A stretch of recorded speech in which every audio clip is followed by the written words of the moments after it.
Everyone, ये Herbert Spencer की series चल रही है और ये हर्बर्ट स्पेंसर पार्ट 2 है। और आप लोगों ने लिख लिया होगा, याद कर लिया होगा, और बार बार आप सुनिए, याद नहीं होता है तो सुनते रहिएगा तो बिल्कुल याद हो जाएगा। तो हर्बर्ट स्पेंसर की रचनाओं को देखेंगे इस पार्ट में, और सामाजिक विकास के सिद्धांत को देखेंगे क्या क्या उन्होंने बताया है।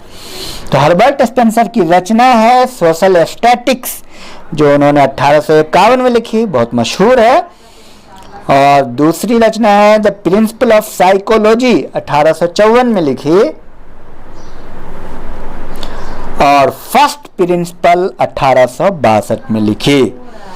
इसे सिंथेटिक फिलॉसफी भी कहा जाता है। और हर्बर्ट स्पेंसर ने प्रिंसिपल ऑफ सोशियोलॉजी भी लिखी 1875 में, और द स्टडी ऑफ सोशियोलॉजी भी लिखी 1873 में, और प्रिंसिपल ऑफ बायोलॉजी 1864 में लिखी। और भी बहुत सारी किताबों को उन्होंने लिखा है, उनको भी आप सुन लीजिए, क्योंकि बार बार सुनेंगे तो आपके दिमाग में रहेगा। ऑप्शन में ये आता है, चाहे बीए का एग्जाम हो, एमए का हो या नेट का हो, इसमें ज़रूर आता है। तो हर्बर्ट स्पेंसर ने एक किताब लिखा descriptive sociology, principle of ethics, man versus the state, the evolution of society, the political institution, the proper sphere of government। तो बहुत सारी किताब लिखी, लेकिन सबसे महत्वपूर्ण किताब है उनकी social statist, first principle and principle of psychology. तो एक प्रश्न है, अगस्ट कॉम्ट की सबसे महत्वपूर्ण किताबों के नाम लिखिए। तो आप कमेंट बॉक्स में लिखेंगे। और नेक्स्ट, अगस्ट कॉम्ट का सामाजिक उद्विकासी सिद्धांत, जिसकी झलक मैंने पिछले पार्ट में आपको बताया था, इसकी चर्चा अगस्ट कॉम्ट ने अपनी पुस्तक फर्स्ट प्रिंसिपल में की।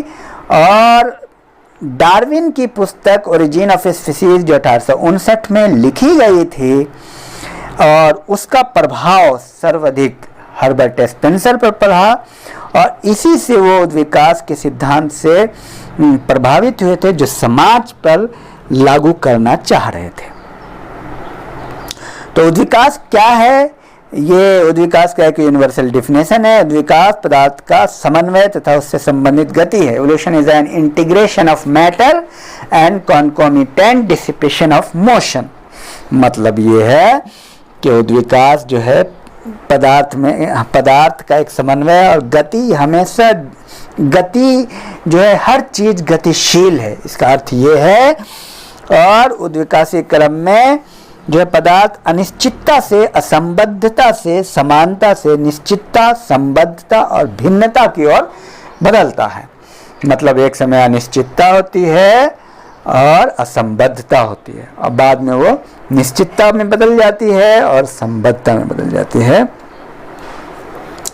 तो इंडेफिनिट इनकोहेरेंट होमोजिनिटी से डेफिनिट कोहेरेंट और हेटेरोजिनिटी की तरफ। आप एक उदाहरण से समझिए ना, छोटा बच्चा है, तो छोटा बच्चा कल होकर के क्या बनेगा?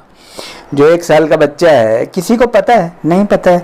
कितना सरल है, कितना अनिश्चित है, और कितना असंबद्ध है। उसका हाथ कितना मजबूत होगा, किसी को पता है? सब एक जैसा लगता है। अब आगे आप देखिए, 20 साल के बाद, 30 साल के बाद वो छोटा बच्चा का जो है कोहेरेंट हो जाएगा, डिफिनिट हो जाएगा। वो क्या है? वो क्लियर हो जाएगा। और वही छोटा बच्चा सिर्फ सरल नहीं रहेगा, कॉम्प्लेक्स हो जाएगा। तो ये बात मैं उदाहरण के लिए आपको प्रस्तुत कर रहा हूं। आप समझ सकते हैं कि जो समाज आज से 100 साल पहले था, और लोग बस सुबह से शाम तक छोटा मोटा काम करते थे, खेती बाड़ी का, और कोई बड़ा बड़ा काम नहीं था, आज देखिए उस समाज में बड़े बड़े कंप्यूटर, काफ़ी कॉम्प्लेक्सिटी, कितने डिपार्टमेंट, कितना स्पेशलाइजेशन।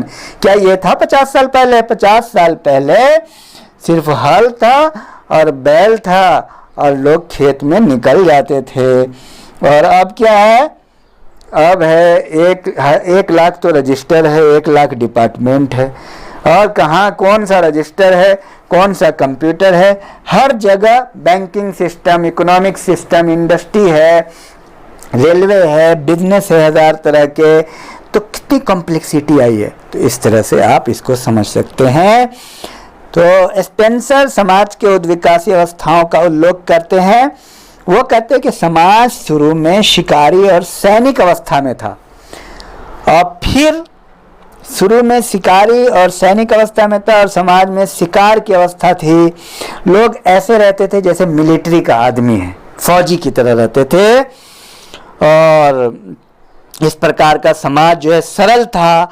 और उसमें खास बात यह है कि हर्बर्ट स्पेंसर कहते हैं इसमें कंपलसरी कोऑपरेशन था, अनिवार्य सहयोग था, जो एग्जाम की दृष्टि से बहुत महत्वपूर्ण है, नेट के लिए स्पेशली कंपलसरी कोऑपरेशन था मिलिट्री सोसाइटी में, ठीक है।